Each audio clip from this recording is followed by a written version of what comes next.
हम लोग भगवत गीता के आवाज आपको सबको स्पष्ट सुनाई पड़ रही है? जूम की बात कर रहा हूँ। चलिए ठीक है। हम लोग आज 3 प्रकार के त्याग के बारे में सुनेंगे। आपको कल याद है पहले श्लोक में 4th वाले श्लोक में भगवान ने बताया था त्याग 3 प्रकार के होते हैं, उनको बताऊंगा। तो आज हम लोग 7, 8 और 9 में 3 प्रकार के त्याग यानी तामसिक त्याग, राजसिक त्याग और सात्विक त्याग का बारे में चर्चा करेंगे। पढ़िए, सॉरी मेरे पीछे बोलिए। भगवद गीता 18वां अध्याय 7वां श्लोक। नियतस्य तु संन्यासः तस्य तु संन्यासः कर्मणो नोपपद्यते कर्मणो नोपपद्यते मोहातस्य परित्याग मोहातस्य परित्याग तामसः परिकीर्तितः तामसः परिकीर्तितः नियतस्य तु संन्यासः तस्य तु संन्यासः कर्मणो नोपपद्यते कर्मणो नोपपद्यते मोहातस्य परित्याग मोहातस्य परित्याग तामसः परिकीर्तितः। तामसः परिकीर्तितः। बोलिए नियतस्य तु संन्यासः नियतस्य तु संन्यासः कर्मणो नोपपद्यते कर्मणो नोपपद्यते मोहातस्य परित्यागः मोहातस्य परित्यागः तामसः परिकीर्तितः। तामसः परिकीर्तितः। तो सबसे पहले भगवान यहाँ पे तामसिक त्याग के बारे में बता रहे हैं। और तमस का अर्थ है अंधकार, वस्तुओं को यथावत नहीं समझ पाना। जिन कर्तव्यों को नियत किया गया है, निर्दिष्ट किया गया है कि तुम्हें करना चाहिए, उनको यह समझते हुए कि यह बंधन करने वाले होंगे, व्यक्ति त्याग देता है। यह मोह के कारण होता है, वो समझ नहीं पा रहा है कि यह उसके कल्याण के लिए है और उसको त्याग देता है, तो यह तामसिक त्याग कहलाता है। समझ में आया? नियतस्तु संन्यासा कर्मणो न उपपद्यते, कि मतलब वह जो नियत कर्म है उनको त्याग दे रहा है, जो उसे करने चाहिए वो छोड़ दे रहा है। ये समझते हुए कि इनसे बंधन लगेगा। मोहात तस्य परित्याग, मोहात मोह के कारण अगर व्यक्ति उन कर्मों को त्याग देता है तो ऐसा परित्याग मतलब होता है बिल्कुल अच्छी तरह से त्याग दिया, करता ही नहीं है, तो ऐसा त्याग तामसिक कहलाता है। ठीक है। परिकीर्ति मतलब होता है अच्छे से जाना जाता है। हम आगे पढ़ते हैं। निर्दिष्ट कर्तव्यों को कभी नहीं त्यागना चाहिए। यदि कोई मोहवश अपने नियत कर्मों का परित्याग कर देता है तो ऐसे त्याग को तामसी कहा जाता है। निर्दिष्ट कर्तव्य का अर्थ हुआ जिस कर्तव्य को किसी व्यक्ति को करने के लिए कहा जा रहा है, तो अगर उसको त्याग देता है, इल्यूजन मतलब समझ नहीं आ रहा धर्म क्या है धर्म क्या है, उसको उसकी वजह से वो त्याग देता है, तो ऐसे त्याग को तामसिक कह रहे हैं। ठीक है। गीता भूषण टीका। भगवान अब 3 श्लोकों में 3 प्रकार के त्याग का वर्णन करेंगे। व्यक्ति को काम्य कर्मों को त्याग देना चाहिए क्योंकि वह बंधन का कारण होते हैं, लेकिन नित्य और नैमित्तिक कर्म को नहीं त्यागना चाहिए, जैसे कि 5 प्रकार के नित्य यज्ञ। काम्य कर्म क्या होते हैं आपको पता है? क्या व्याख्या की गई थी काम्य कर्म की? फल की इच्छा के लिए, जैसे पुत्र चाहिए, स्वर्ग चाहिए, इस प्रकार के कर्मों को त्याग देना चाहिए। कर्मों का त्याग देना चाहिए मतलब ऐसे यज्ञ न करे। ऐसा नहीं कि व्यक्ति पुत्र उत्पन्न करने का प्रयास न करे, लेकिन पुत्र प्राप्ति के लिए कोई यज्ञ कर रहा है तो वह काम्य कर्म कहलाता है। तो ऐसे व्यक्ति, ये तो जगत में बंधन के कारण है, तो इनको तो त्याग देना चाहिए। लेकिन जो नित्य नैमित्तिक कर्म है, नित्य का मतलब होता है वैदिक सभ्यता में भी 5 पॉइंट आ जाएंगे, वो यज्ञ करने ही चाहिए और उसको करने से हृदय का शुद्धिकरण होता है। तो अगर उनको भी त्याग दे, कह रहे ये तो सब झमेला है, तो फिर वह तो उसको तामसिक त्याग कहेंगे। और त्याग का फल होता है मन की शांति। तो ऐसा व्यक्ति अगर तामसिक राजसिक त्याग करता है तो कभी भी उसको मन की शांति प्राप्त नहीं होती है। उसका 5 प्रकार के यज्ञ क्या है वो देखना होगा, अभी देखते हैं।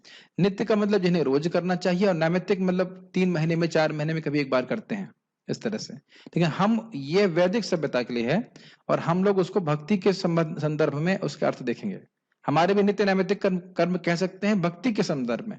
टेक्निकली वैदिक जो वैदिक संस्कृति के अनुसार क्या होते हैं वह उसको टीका में पढ़ाया जाएगा। इन्हें नहीं त्यागना चाहिए। किन्हें नहीं त्यागना चाहिए?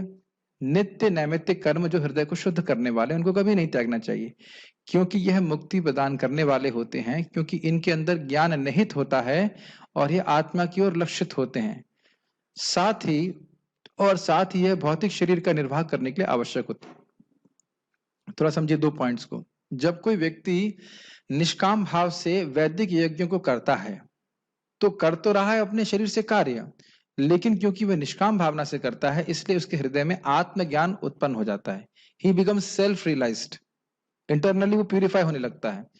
और अगर व्यक्ति इन कर्मों को छोड़ देता है, निष्काम भावना की से करने की भावना से भी छोड़ देता है, तो कभी वह आत्म साक्षात्कार में आगे बढ़ नहीं सकता है। जैसे प्रभुपाद जी समझाते हैं भक्ति के कॉन्टेक्स्ट में कि कोई व्यक्ति गीता बेच रहा है, बाह्य रूप से कहें भगवत गीता बेचता है, वो कहते हैं गीता बेच रहे हो, बेच नहीं कर रहे हैं, वो पुस्तक वितरण होता है, तो देखने में एक बाह्य क्रिया है, लेकिन इससे भगवान प्रसन्न होते हैं और ये भक्ति की क्रिया है, ये कोई कर्म नहीं है। मेरी बात आप समझ रहे हैं? और कई उदाहरण हमने दिए गए थे, इसमें भक्त लोग कहीं ड्राइविंग कर रहे हैं, बैंक में काम कर रहे हैं, जिससे मंदिर चल सके, भगवान की सेवा हो सके, तो ये देखने में तथाकथित रूप से बाह्य कार्य, भौतिक कार्य लग रहे हैं, लेकिन इनका प्रभाव भौतिक नहीं है। मैंने कुकिंग का एग्जाम्पल लिया था, बहुत सारे एग्जाम्पल हैं। तो ये सारे जो भी काम कृष्ण के लिए किया जाता है वह दिव्य होता है। जैसे अर्जुन अभी युद्ध करने वाले हैं गीता के कुछ समय के, कुछ लोगों के बाद युद्ध चालू हो जाएगा कि नहीं? कौन सा श्लोक पढ़ रहा है? सातवां पढ़ रहा है ना? तो 68 श्लोक है शायद इसमें, 68 श्लोक हैं। तो 61 श्लोकों के बाद युद्ध चालू हो जाएगा। तो जब युद्ध शुरू हो जाएगा तो वह आध्यात्मिक युद्ध है ना अर्जुन के लिए। क्यों है? क्योंकि भगवान की प्रसन्नता के लिए करना है। It's very simple thing. और सामने वाला जो है उसके लिए आध्यात्मिक है नहीं है, भगवान की प्रसन्नता के लिए नहीं कर रहा है। Make sense? सिंपल। अच्छा, दूसरा बात क्या है कि जब यज्ञ होता है तो यज्ञ में जो अन्न देवताओं को अर्पित होता है, ये वैदिक कंटेक्स्ट में, ये भगवान को अर्पित होता है, तो वह भगवान का ग्रहण करते हैं हम प्रसाद, या देवताओं का वैदिक कंटेक्स्ट में देवताओं को अर्पित करके उनको ग्रहण करता है व्यक्ति, तो शरीर भी चलता है। और अन्यथा देवताओं या भगवान को अर्पित किए बिना व्यक्ति जो अन्न ग्रहण करता है वैसे वो केवल पाप खाता है। इसको तो भगवान ने पहले ही बताया था। तेन एव सह, जो देवताओं को अर्पित किए बिना कुछ ग्रहण करता है वह चोर है, क्योंकि वो सारी वस्तुएं देवताओं ने दी हैं, पहले उसको उनको अर्पित करे फिर स्वीकार करे। लेकिन ये वैदिक कंटेक्स्ट में है। भगवान के भक्त तो सीधे भगवान कृष्ण को ही अर्पित करते हैं, वही सारे देवताओं के मूल हैं। लेकिन वैदिक सभ्यता में अगर कृष्ण की पूजा नहीं कर रहा है, देवताओं की पूजा भी कर रहा है, तो भी यज्ञ करता है, देवताओं को देता है, उच्चिष्ट मिलता है, उसे ग्रहण करता है, शरीर उसका रह जाता है, जिससे वह और यज्ञ इत्यादि कर पाए। समझ में आई बात में क्या बोला? ऐसे अन्न खाएगा तो पाप लगेगा, लेकिन जब यज्ञ करता है तो जो उसका उच्चिष्ट ग्रहण करेगा तो उसको प्राप्त होगा ना, तो शरीर निर्वाह होगा कि नहीं होगा उसका, ये बात बोली जा रही है। देखिए चक्कर क्या है कि आप लोग पहले से पढ़ के नहीं आ पाए इसको, तो कम से कम क्लास के बाद जरूर पढ़ लेना चाहिए, तो फिर आपको समझ में आएगा मैं क्या बोल रहा हूं। जो व्यक्ति देवताओं की पूजा भगवान की विभूतियों के रूप में कर रहा है, वह यज्ञ के उच्चिष्ट प्राप्त कर सकता है ताकि शरीर का निर्वाह ज्ञान प्राप्ति के लिए हो सके। ज्ञान का प्राप्ति कैसे होगी? जब व्यक्ति निष्काम भाव से कर्म करेगा। निष्काम भाव से कर्म कब करेगा? जब शरीर में शक्ति होगी। शरीर में शक्ति कब होगी? जब खाएगा। लेकिन ऐसा नहीं कि कुछ भी खा के निष्काम भाव से कर्म करेगा। समझ रहे हैं ना? जो तामसिक राजसिक चीजें उनको खा करके निष्काम भावना से कर्म नहीं कर सकता है, यज्ञ का उच्चिष्ट ग्रहण करेगा। Make sense? यस। यदि इसके या फिर हमारे कंटेक्स्ट में देखें, अगर हम प्रसाद ग्रहण नहीं करेंगे तो भजन होगा? नहीं होगा। तो प्रसाद तो ग्रहण करना ही पड़ेगा। प्रसाद ग्रहण करना ही अपने आप में भक्ति है, और ग्रहण करके शरीर में शक्ति आएगी, उससे हम भगवान की भक्ति करेंगे, जिससे हमारे हृदय में भक्ति उत्पन्न होगी। तो हमारे भक्ति के कंटेक्स्ट में तो एकदम क्लियर है ये बात। अब कोई कौन भोग लगाए, कौन कैसे करे वैसे करे, तो इस प्रकार से, या फिर ये अब ये सब खाना बनाना ये सब करना तो सब बड़ा झंझट है, माया है, कुछ भी अगर इस प्रकार से व्यक्ति बोल रहा है तो ये मोह के कारण त्याग रहा है व्यक्ति। यदि इसके विपरीत ज्ञान के अभाव में कोई व्यक्ति अपने कर्तव्य का परित्याग करता है, यह सोचते हुए, अर्थात मोह से कि यह बंधन के कारण है, तो यह तामसिक त्याग कहलाएगा, क्योंकि मोह तमोगुण का लक्षण है। बहुत इंटरेस्टिंग है। परम पूज्य राधा गोविंद महाराज जी बता रहे थे इस बात को कि ये प्रचार तक को लोग कहते हैं कि भाई ये तो सब बंधन का कारण है। भगवत का, भगवान की कीर्ति का प्रचार हो रहा है तो उस तो को भी लोग कहते हैं, मतलब गीता वितरण हो रहा है ये तो कर्म है, ऐसा वो बोलते हैं। जो समझ नहीं पा रहे हैं कि भगवत गीता का ज्ञान दूसरों को देना सबसे सबसे सर्वश्रेष्ठ सेवा है, भगवान बताए ना इस बात को। तो इस तक को लोग सोचते हैं कि ये तो धंधा कर रहे हैं, व्यापार कर रहे हैं। तो ये एक भौतिक व्यक्ति का, इसीलिए भौतिक व्यक्ति का संग नहीं करना चाहिए। वह भगवान की भक्ति के दिव्य गुणों को नहीं समझ सकता है और भक्तों के दिव्यता को नहीं समझ सकता है, इस कारण से वह उनके प्रति अपराध करता है। Make sense to you? नित्य कर्म और नैमित्तिक कर्म क्या होते हैं? ये 5 महायज्ञ होते हैं। ब्रह्म यज्ञ जो वेदों के उच्चारण के द्वारा होता है, हमारे लिए क्या है? ये भगवत गीता श्रीमद् भागवतम का पठन पाठन, ठीक है। जो यहाँ पे वैदिक कंटेक्स्ट में, उसको हम भक्ति किस में लेंगे? देव यज्ञ जो अर्चन के द्वारा होता है, हमारे लिए क्या है? भगवान कृष्ण की उपासना। पितृ यज्ञ जो कि तर्पण के द्वारा होता है, हमारे लिए क्या है? प्रभुपाद जी हमारे पितर हैं मतलब वही माता पिता, दादाजी, वही उन्हीं के गुरु की पूजा करना। और अतिथि को भोजन देना, ये तो हम प्रसाद खिलाते ही हैं, कोई दिक्कत ही नहीं है। जानवरों को भोजन दे तो गो माता की सेवा। तो हमारे ये कि तो ये 5 यज्ञ रोज नित्य हो ही रहे हैं, इसमें कोई दिक्कत ही नहीं है। नित्य कर्म वह होते हैं जिनको रोज करने की आज्ञा होती है, और नैमित्तिक कर्म वह होते हैं जिन्हें मास में एक बार या साल में एक बार भी किया जाता है। हमारा नैमित्तिक कर्म क्या है? जन्माष्टमी नैमित्तिक मतलब जो साल में एक बार कर रहे हैं। गौर पूर्णिमा, नरसिंह चतुर्दशी, ये सब हमारे हम रोज नहीं करते। और एकादशी भी कह सकते हैं, रोज नहीं करते हैं उसको। तो मतलब भगवान के जो पर्व आते हैं साल में, वही वैष्णवों के नैमित्तिक कर्म हो गए। हमको ये सब नैमित्तिक कर्म और नित्य कर्म में नहीं फंसना है, लेकिन जो वर्णाश्रम का पालन कर रहे हैं उनके लिए बहुत आवश्यक है, इनको करें ताकि उनका हृदय शुद्ध हो। भक्तों को ये सब करने की आवश्यकता नहीं है। आवश्यकता नहीं मतलब उसको भक्ति कंटेक्स्ट में करना है। सीधी ना बात समझ में आ रही है?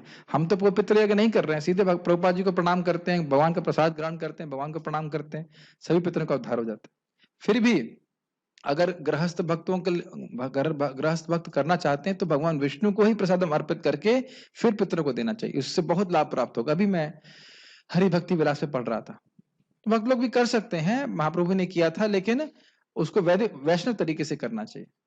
इसमें लिखा हुआ है, खैर डिफलेक्ट नहीं कर रहे हैं। पॉइंट इज दैट कि भगवान की भक्ति करके ही व्यक्ति पूरी तरह से शुद्ध हो जाता है, इस विश्वास के संग भक्ति ही करना चाहिए। इसलिए मैं भक्ति परक व्याख्या ही कर रहा हूँ, ठीक है। तात्पर्य, जो कार्य भौतिक तुष्टि के लिए किया जाता है उसे अवश्य त्याग दें, लेकिन जिन कार्यों से आध्यात्मिक उन्नति हो, यथा भगवान के लिए भोजन बनाना, भगवान को भोग अर्पित करना, फिर प्रसाद ग्रहण करना, उसकी संस्तुति की जाती। संस्तुति मतलब उसकी प्रशंसा की जाती। कहा जाता है कि सन्यासी को अपने लिए भोजन नहीं बनाना चाहिए, बिल्कुल ठीक है, लेकिन अपने लिए भोजन पकाना भले ही वर्जित हो, परमेश्वर के लिए भोजन पकाना वर्जित नहीं है। अब आप ये बताइए कि शिला प्रभुपाद जी ने क्या खाना नहीं बनाया? और अपने लिए ही नहीं, हिप्पियों के लिए भी बनाया। Yes no? यस। अब कोई कहे अरे शास्त्र में तो आज्ञा ये है कि सन्यासी को खाना नहीं बनाना चाहिए, देखो ये शास्त्र की आज्ञा पालन नहीं कर रहे हैं। क्या वो व्यक्ति बुद्धिमान है? अब थोड़ा सोचिए कि शिला प्रभुपाद जी के फ्रेमवर्क में जाइए, सामने हिप्पी हैं और कोई खाना बना नहीं सकता भगवान का, उसको पता ही नहीं कि भोग कैसे लगता है, तो इन लोगों को प्रसाद कौन देगा बना करके? प्रभुपाद जी देंगे।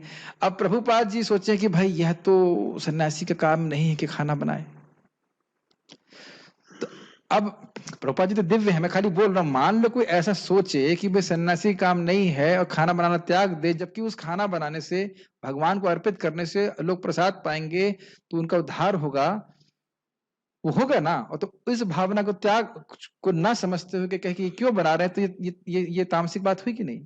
कोई इस तरह से प्रभुपाद जी आरोपण करे कि खाना क्यों बना रहे हैं, इन्हें तो सन्यासी है, तो खाना नहीं बनाना चाहिए, तो फिर ये एक तामसिक बुद्धि का लक्षण है, इस प्रकार का आरोप करना।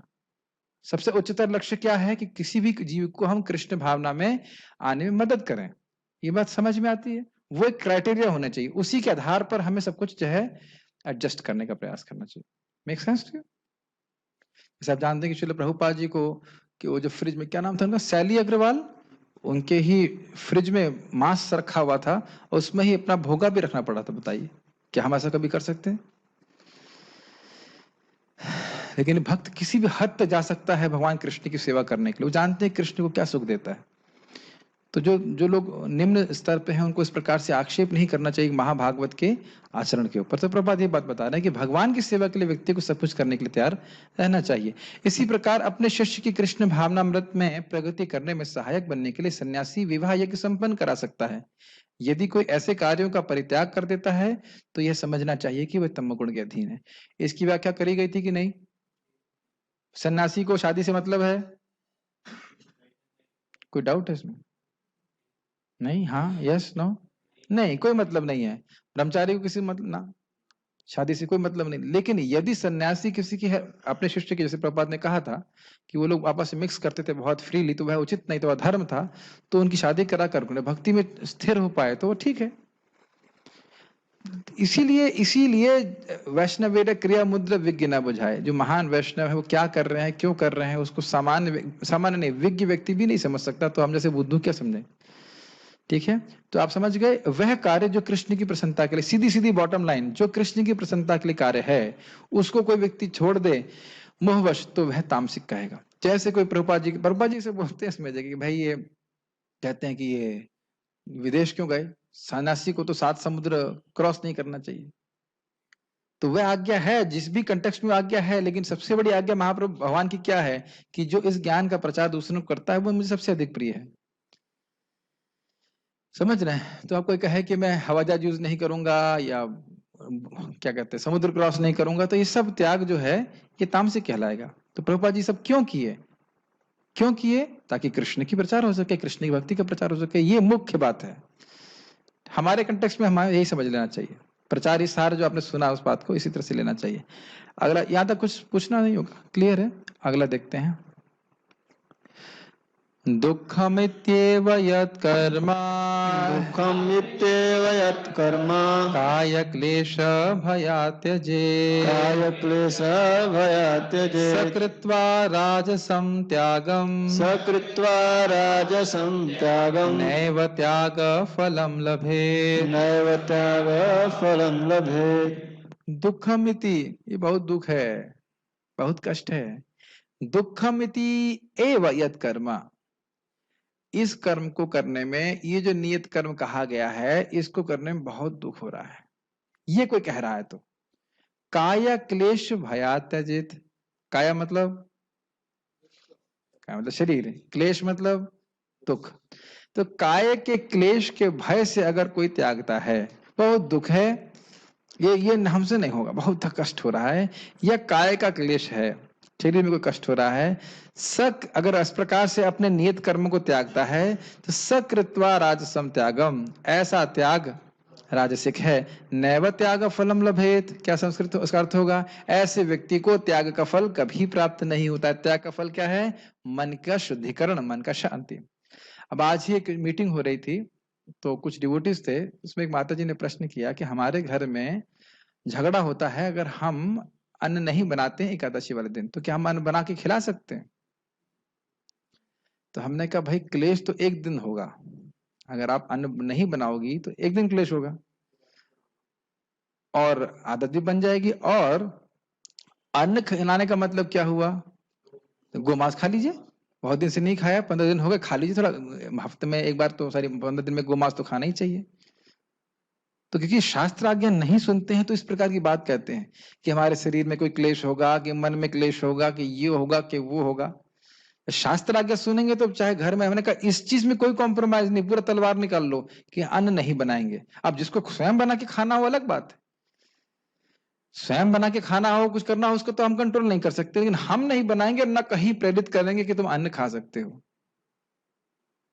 कभी मैं एग्जाम्पल दे रहा हूं कि कह रहे भाई शरीर में बड़ा कष्ट हो रहा है, अन्न नहीं खा रहे हैं, शरीर सूख रहा है, ऐसा कुछ नहीं होता है। हम नॉन अन्न, क्या कहते हैं, नॉन ग्रेन प्रसाद हम ग्रहण कर सकते हैं, ये नहीं कह रहे कि आपको बिल्कुल सूखा खाना है, लेकिन हर जगह बहानेबाजी नहीं करना चाहिए। आज मेरे नाक के एक अंदर भाग में 1 माइक्रोन का एक दाना आ गया, इसलिए मैं मंगल आरती नहीं जा सकता, या झूठा ही बोल देना चालू कर देना, प्रभु जी मेरे पेट में दर्द हो रहा है, मैं जप नहीं कर सकता, मेरी टांग में दर्द हो रहा है, ये हो रहा है, वो ऐसा नहीं करना चाहिए। इसे कहते हैं निर्व्याज भजन। निर्व्याज समझते हैं? बिना बहाने, व्याज मतलब होता है बहाना, बिना बहाने की भक्ति करनी चाहिए। आज ये हो गया, आज वो हो गया, हर किसी के संग कुछ ना कुछ तो होता ही रहता है, लेकिन इसकी वजह से आप भक्ति नहीं करेंगे तो फिर छूट जाएंगे। तो अगर इस तरह से सोच छोड़ रहा है कि आज तो बहुत ठंडी है, आज छुट्टी मार देते मंगल आरती के लिए, आज जब नहीं करते, तो फिर यह सब जो त्याग है ये राजसिक त्याग है। ठीक है, जो व्यक्ति नियत कर्मों को कष्टप्रद समझकर यह शारीरिक क्लेश के भय से त्याग देता है, उसके लिए कहा जाता है कि उसने यह त्याग रजोगुण में किया है। ऐसे करने से कभी त्याग का उच्च फल प्राप्त नहीं होता। स्पष्ट है? गीता भूषण टीका यह जानते हुए कि नियत कर्म अगर किसी भौतिक इच्छा से नहीं किया जाता तो मुक्ति के कारण होते हैं, फिर भी अगर जो मोक्ष आकांक्षी हैं वह इन क्रियाओं को त्याग देता है शारीरिक कष्ट की वजह से, जैसे यज्ञ के लिए सामग्री लाने में प्राप्त होने वाला कष्ट या फिर सुबह उठ करके स्नान करने वाला कष्ट, तो उसका त्याग रजोगुण में है, क्योंकि वह जो दुख या असंतुष्टि का अनुभव कर रहा है वह रजोगुण का गुण है। ये लाइन थोड़ा समझिए पूरा। वो जानता है, वो जान रहा है कि मैं यज्ञ करूंगा, निष्काम भावना से करूंगा तो मुक्त हो जाऊंगा।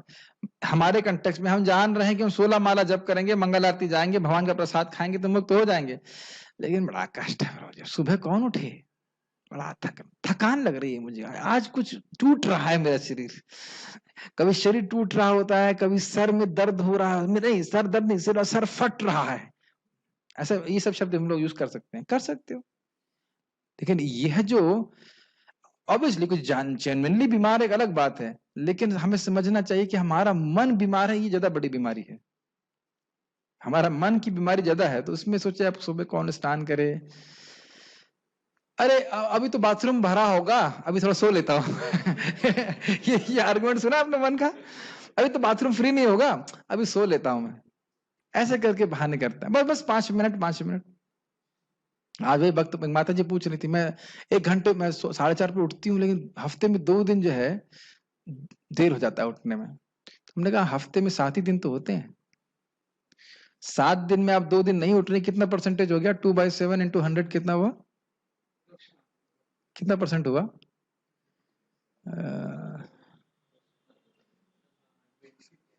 20%, 25%, मोटा मोटी 20-25% जो है, 26%, 26% तो आपकी अटेंडेंस गायब हो गई।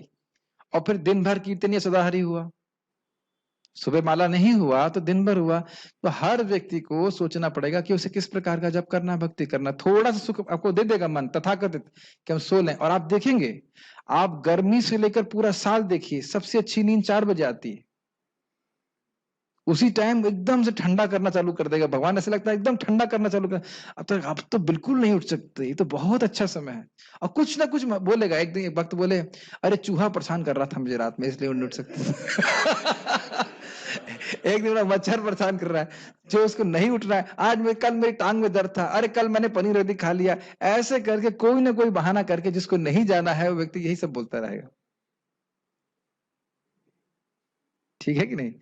तो हर व्यक्ति को सोचना चाहिए कि मुझे खुद अपना भजन करना है। तो यहाँ पे क्या है, वो जान रहा है, हम अपनी भक्ति के बारे में बात कर रहे हैं, हम जान रहे हैं 16 माला करेंगे भगवान के धाम पहुंच जाएंगे, लेकिन आलस।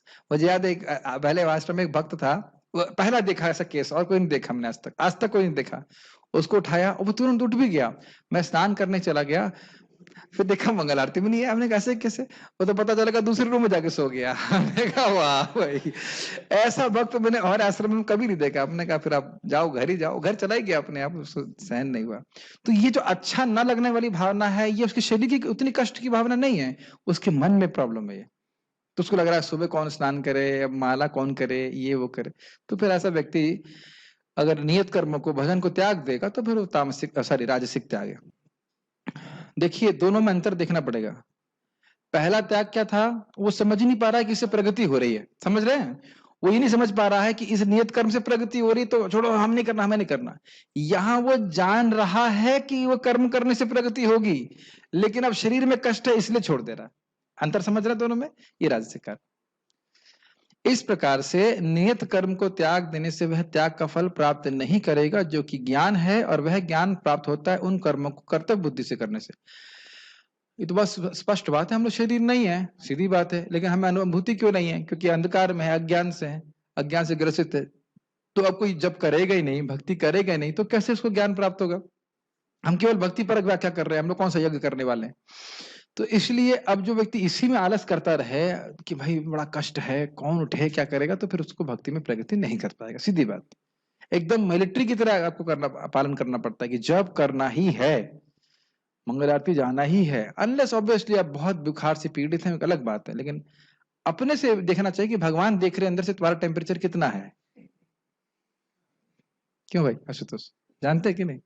भगवान जानते हैं ना कि पांव में दर्द हो रहा है कि नहीं हो रहा है, या पेट में दर्द हो रहा है कि नहीं हो रहा है। मुझे अच्छे से याद है, एक भगत था मतलब यहाँ पे नहीं है अभी, तो क्यों नहीं है? इसी सब कारणों की वजह से नहीं है। बोला प्रभु जी मेरे पेट में दर्द हो रहा है, मैं जब नहीं कर सकता। मैंने कहा ठीक है बेटा जाओ। और पता लगा महाराज जी यमुना स्नान के लिए यमुना अपना मॉर्निंग वॉक पे गए। वो आपका डिवोटी वहां क्या कर रहा था केसी घाट पे। तो एक बात देख लीजिए, एक बहुत संबंध समझ लीजिए इस बात का, जो भी हम तपस्या करते हैं उसको करने की आदत बन जाती है। एक भक्त बता रहे थे कि वो जूते की दुकान पे बैठना शुरू कर दिए, वास्तविक मजाक नहीं। तो 12 घंटा बैठते हैं, हमें 2 घंटा केवल जप में बैठना है, और वो 12 घंटे जूते की दुकान पे बैठ रहे हैं। और मैं उनके एग्जाम्पल ले रहा हूं, बैठ ही रहे हैं लोग 12 घंटे। 12 घंटे हम लोग कभी बैठ के जब किए हैं? मैं भी नहीं किया। ये अभ्यास की बात है, बैठा हुआ था। और क्या है, कोई कस्टमर आएगा बस 200 रुपए दे देगा। 12 आवर्स, एक दिन नहीं, 2 दिन नहीं, नियमित रूप से व्यक्ति कर रहा है। अभ्यास बना लेते हैं इस प्रकार से। तो अगर हम लोग अभी से अच्छा अभ्यास बना लें जब करने का, तो फिर हमारे लिए कोई कठिनाई नहीं होगी। गौर सुंदर प्रभु बता रहे थे, कह रहे थे 9 साल तक नॉन स्टॉप मंगल आरती और जब करते रहे, तो कहते हैं morning programme was very natural. That's the word use, मतलब नेचुरल हो गया कि जब करना है बहुत आसान है, आराम से 16 माला हो जाता है। और अगर हम अभी से अभ्यास नहीं करेंगे तो फिर बहुत कठिनाई होगी। ठीक है कि नहीं? मैं उनको बता रहा था कि कभी कभी मुझे सपना आता है कि मेरी माला नहीं हुई है, और लोग, मैं माला करने का प्रयास कर रहा हूँ, लोग मुझे आके डिस्टर्ब कर रहे हैं, मैं बाल नोच रहा हूँ अपने कि क्या कर रहे हैं, मुझे जब क्यों नहीं कर रहे दे रहे। इतनी देर में मेरी नींद भाग जाती, नींद टूट जाती। ऐसे आए मेरे को सपने। तो भी जब हम लोग बीमार पड़े थे, मेरे 2 दिन जब बहुत डिस्टर्ब हुआ था, 4:30 बजे समाप्त हुआ, एक दिन 11:30 बजे रात में खत्म हुआ। आप लोगों को भी दिक्कत हुई होगी, बहुत दुख होता है। बहुत, मेरा सबसे दुखद समय है वो समय कि जब मैं जब सुबह ना कर पाऊं।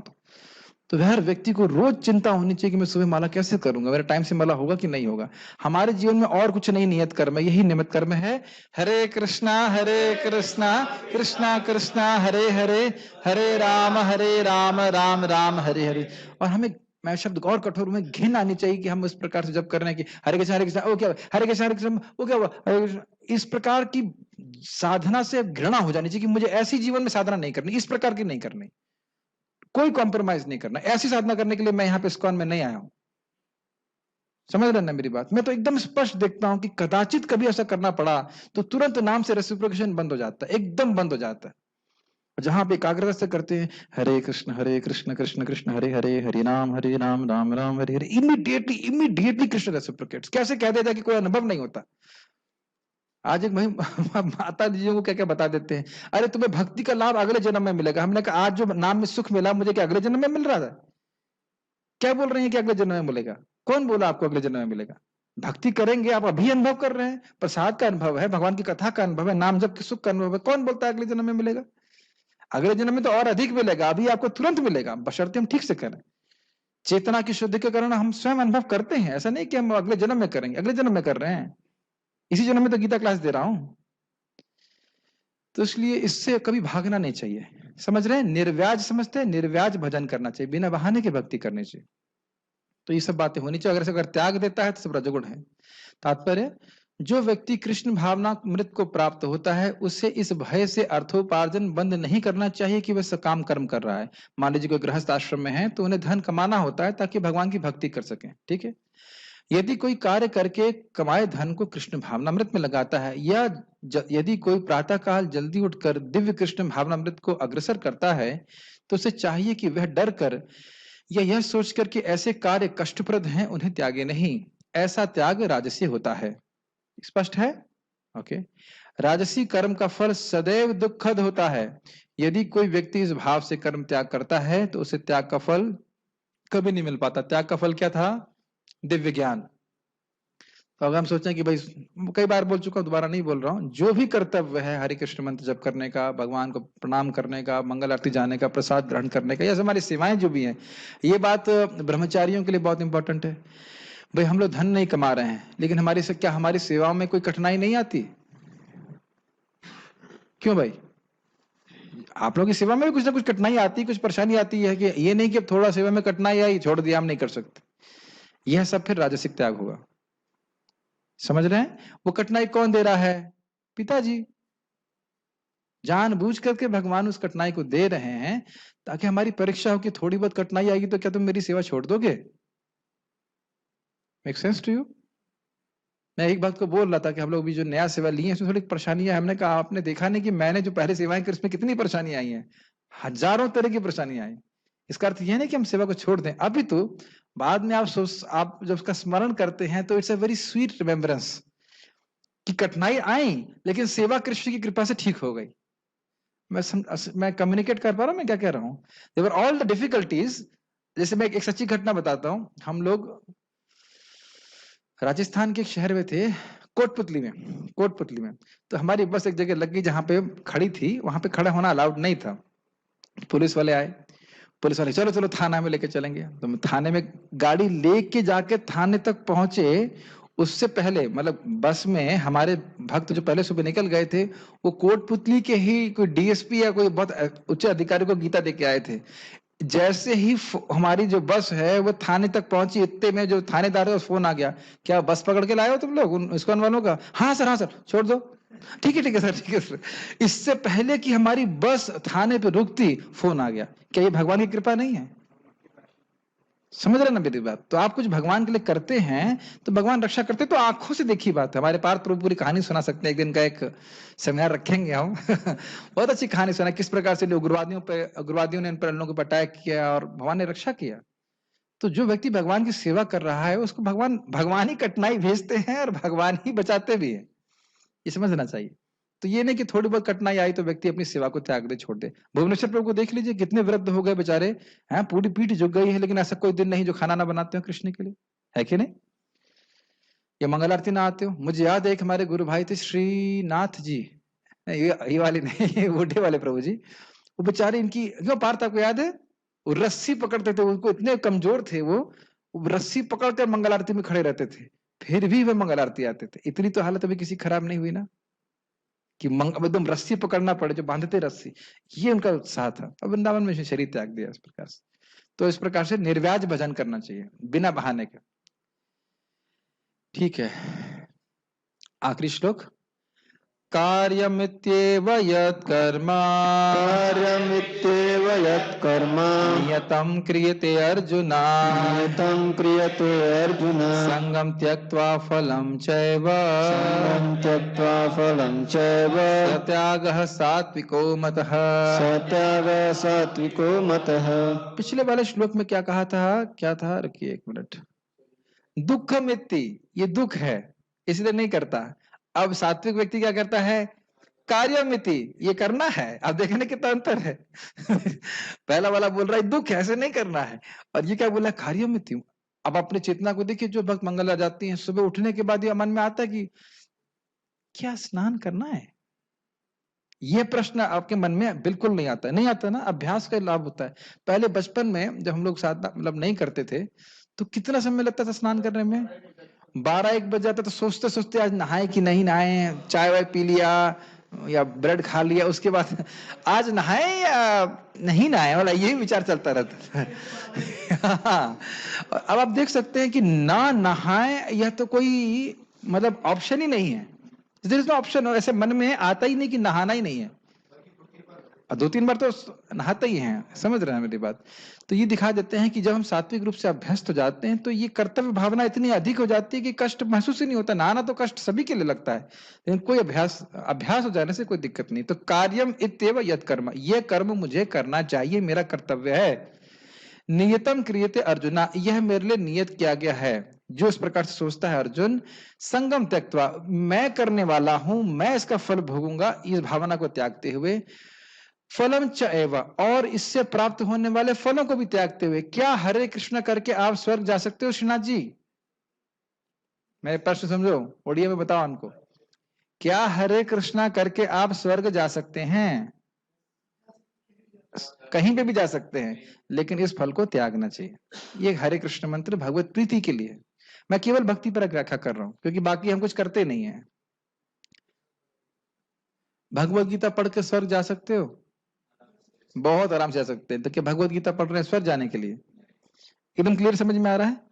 और अपने भजन में भी भावना नहीं आनी चाहिए कि मैं 16 माला कर रहा हूं, मैंने किया है, मैंने इतना किया ना, ये कभी नहीं आना चाहिए। भगवान की कृपा से, भगवान की अंतरंग शक्ति की कृपा से मैं कुछ भक्ति कर पा रहा हूं। मेरी शक्ति नहीं है कि मैं इस कार्य को कर पाऊं। ठीक है, स त्यागः सात्विको मतः, ऐसा त्याग सात्विक होता है। तो किसका त्याग किया है बताइए यहाँ पे? एक मिनट, ये प्रश्न बनेगा। कार्य का तो त्याग नहीं किया। पिछले तामसिक और राजसिक में कार्य का त्याग कर रहे हैं, अलग अलग कारणों से कर रहे हैं। यहाँ तो कार्य का त्याग नहीं कर रहे हैं, तो किसका त्याग कर रहे हैं? फल का और कर्तापन का। ये बहुत समझना जरूरी है। फल का और कर्तापन का, कि मैं करने वाला, मैं भोगूंगा और ये फल मुझे मिलेगा, इसको मैं भोगूंगा, यह भावना को त्याग करें, इसे सात्विक कहते हैं। Make sense? ठीक है। हे अर्जुन, जब मनुष्य नियत कर्तव्य को करणीय मानकर करता है, करणीय मतलब मुझे करना ही चाहिए, और समस्त भौतिक संगति तथा फल की आसक्ति को त्याग देता है, तो उसका त्याग सात्विक कहलाता है। यदि नियत कर्मों को नित्य किया जाता है इस भावना से कि यह कर्तव्य है, अर्थात कार्यम, और कर्ता की भावना से वियुक्त होकर किया जाता है, और सारे फलों की आकांक्षाओं से मुक्त होकर किया जाता है, तो इस प्रकार का जो त्याग है वह सत्वगुणी होता है, क्योंकि इस प्रकार की चेतना सत्वगुणी चेतना होती है। क्या क्या पॉइंट है? पहला पॉइंट है, शास्त्र का वचन है मुझे करना है, हरे कृष्ण मंत्र जप करना है। प्रभुपाद जी बहुत सुंदर कहते हैं, एक भक्त का कर्तव्य है कि वह हरे कृष्ण जपे। कभी वह अपराध युक्त जप करेगा, कभी निरपराधिक रूप से जप करेगा, लेकिन अगर वह हरे कृष्ण मंत्र करता रहा तो वह सफलता को प्राप्त होगा। ये मेरा कर्तव्य है। कर्तव्य मतलब समझते हैं, अच्छा लगे बुरा लगे, हमें हरे कृष्ण करना। कभी आपको बहुत अच्छा लगेगा जब करते हैं, देखेंगे बड़ा मन लगता है, कभी बिल्कुल मन नहीं लगता है, लेकिन मेरा कर्तव्य है। कर्तव्य मतलब मुझे ये करना चाहिए, क्योंकि शास्त्र की ऐसी आज्ञा है। ये समझ में आ गया पहला पॉइंट। दूसरा, कर्तापन की भावना से मुक्त होना, कि मैं भजन कर रहा हूं, इस भावना से मुक्त होना। भगवत कृपा से मुझे भगवान हमारी सेवा ले रहे हैं, ये भावना होनी चाहिए। ठीक। तीसरा, इसके बदले में मुझे कुछ भौतिक नहीं चाहिए, ये चीज सात्विक होती है। मेरे ख्याल से समझ में आ रहा होगा। क्या है पहली चीज? कर्तव्य बुद्धि, मुझे करना है। दूसरा, मैं करने वाला नहीं हूं, भगवान की कृपा से मैं कुछ भक्ति में लगा हुआ हूं। तीसरा, इसका जो भौतिक फल है मुझे नहीं चाहिए। ये विज्ञान है, इसको समझना है। क्लियर? तात्पर्य, नियत कर्म इसी मनोभाव से किया जाना चाहिए। मनुष्य को फल के प्रति अनासक्त होकर कर्म करना चाहिए, उसे कर्म के गुणों से विलग हो जाना चाहिए। मतलब कर्म के जो फल हैं उसे क्या प्राप्त होने वाले, उससे आसक्त नहीं होना चाहिए। जो व्यक्ति कृष्ण भावनामृत में रहकर कारखाने में कार्य करता है, वह ना तो कारखाने के कार्यों से अपने को जोड़ता है, ना ही कारखाने के श्रमिकों से। वह तो मात्र कृष्ण के लिए कार्य करता है, और जब वह इसका फल कृष्ण को अर्पण कर देता है तो वह दिव्य स्तर पर कार्य करता है। बहुत सुंदर बात प्रभुपाद जी दे रहे हैं यहाँ पे। कह रहे हैं कि कोई व्यक्ति हो सकता हो बाह्य रूप से कारखाने में काम कर रहा हो, लेकिन वह अपनी पहचान उस कारखाने से नहीं करता है, वह कृष्ण के लिए कार्य कर रहा है। जैसे मैं एक उदाहरण देता हूं कि मान लीजिए पाकिस्तान का जासूस भारत में रहे, तो देखने में भारतीय ऐसा लगेगा कि नहीं? पाकिस्तान का जासूस अगर भारत में हो तो क्या भारतीय जैसे लगेगा या नहीं लगेगा? उसे लग रहा ही पड़ेगा, लेकिन क्या वह कार्य भारत के लिए कर रहा है? और यही चीज भारतीय जासूस की पाकिस्तान में होगी। आपने सुना होगा कुछ कुछ इंस्पेक्टर हैं, मैंने सुना है, वो डकैत बन जाते हैं। आपको पता है, डकैतों को पकड़ने के लिए वो कुछ साल तक उनके बीच में बिल्कुल ऐसे लगे कि वो डकैती हो गए। मैंने सुना है कुछ लोगों के बारे में ऐसा, और बाद में फिर उन लोगों को पकड़ लेते हैं। तो जब डकैतों के संग वो डकैती जैसा कार्य कर रहे हैं, इसका अर्थ यह नहीं कि वो डकैत हो गए। अब मैं ये नहीं बोल रहा हूँ कि भक्तों को डकैती करनी है, मैं एग्जाम्पल दे रहा हूँ कि वो भले ही बाह्य रूप से कार्य कर रहे हैं, लेकिन उनकी इंटरनल कॉन्शियसनेस क्या है कि वह कृष्ण के लिए कर रहे हैं। तो जैसे मैंने एग्जाम्पल पहले भी दिया था, जयानंद प्रभु रात में गाड़ी चलाते थे, टैक्सी चलाते थे ताकि मंदिर का निर्वाह हो सके। इस प्रकार से भक्त तो कार्य कर सकते हैं, तथाकथित रूप से भौतिक लगते हैं। जैसे गुरुनानक प्रभु बता रहे थे कि वह सीमेंट की बोरियां गिन रहे थे। मैं पहले भी उदाहरण दे चुका हूं। तो उन्होंने प्रभुपाद से कहा कि प्रभुपाद, बाकी भक्त तो हरे कृष्णा कर रहे हैं और मैं सीमेंट की बोरी गिन रहा हूं, मंदिर का निर्माण हो रहा था। तो प्रभुपाद ने कहा, हाँ यह शुद्ध भक्ति है। क्यों शुद्ध भक्ति है? क्योंकि वह सीमेंट के बोरियां कहाँ उपयोग होंगी? भगवान का मंदिर के निर्माण करने में। Does it make sense? तो इसलिए भक्त लोग बहुत सारे कार्य कर सकते हैं, उन कार्यों का उद्देश्य कृष्ण की संतुष्टि है, तो वे कार्य दिव्य है, भले ही बाह्य रूप से वे कार्य भौतिक हमको लगे। ओके, तो हमने आज तामसिक के बारे में क्या सुना था? वह त्याग यह सोच के किया जाता है कि कार्य तो बंधन के कारण बनेंगे, जबकि कार्य बंधन के कारण नहीं है, कार्य मुक्ति के कारण है। तो वो समझ ही नहीं पा रहा है कि मुक्ति के कारण है, इसलिए छोड़ दे रहा है। उसके बाद राजसिकता क्या था, वो जानता है मुक्ति का कारण है लेकिन शरीर में बड़ा कष्ट है। और सात्विक त्याग में व्यक्ति नियत कर्मों को करता है, कर्मों को नहीं त्यागता, लेकिन कर्तापन की भावना और फलों को त्यागता है। ऐसा व्यक्ति सात्विक त्याग करता है और उसका हृदय शुद्ध होता है। कोई प्रश्न किसी भक्त का है तो मैं ले सकता हूँ। Any questions are there? I'll check on Zoom. Okay. Important question. अच्छा. We stop eating onion and garlic, but there are still some left. So what to do with them? You can send them to Vrindavan. We'll make something from here. कह रहे प्याज लहसुन हमने त्याग दिया है लेकिन घर में बच गया है कुछ, तो क्या करें? हमने कहा वृंदावन भेज दीजिए, हम लोग बना लेंगे कुछ। अरे भाई फेंक दो, खत्म हो गई बात, उसमें क्या? ऐसा कह रहे जैसे रत्न है, 5 करोड़ रुपए के प्याज लहसुन खरीदे हैं, उसमें कैसे? अरे 10-5 किलो है भी तो फेंक दो ना, खत्म हो गई बात। यस, इसमें लिखा क्या फेंक दें या फिर उसको दें जो खा लेगा? नहीं, उसको फेंक ही दीजिए, बेहतर रहेगा। ठीक है।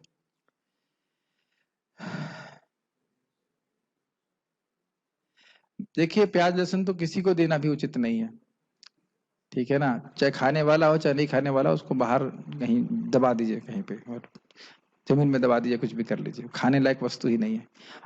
और कोई प्रश्न है किसी का? बंदा ठीक है, तो आज हमने 3 त्यागों के बारे में सुना, आगे की चर्चा हम आगे सुनेंगे। We're going to start the English class now. So those who want to continue, आज हम फर्स्ट श्लोक से शुरू करेंगे भगवद गीता को। So those who want to continue, they can sit, otherwise can carry on.